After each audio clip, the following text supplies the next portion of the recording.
Animals are awesome, but even pet parents can agree that the hair they leave around is not.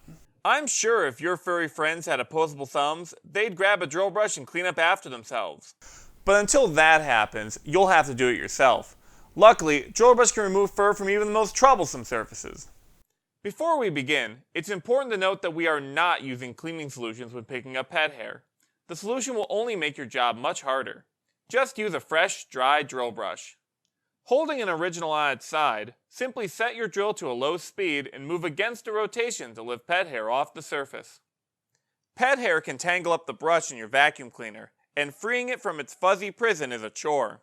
But with a drill brush, hair lifts right off.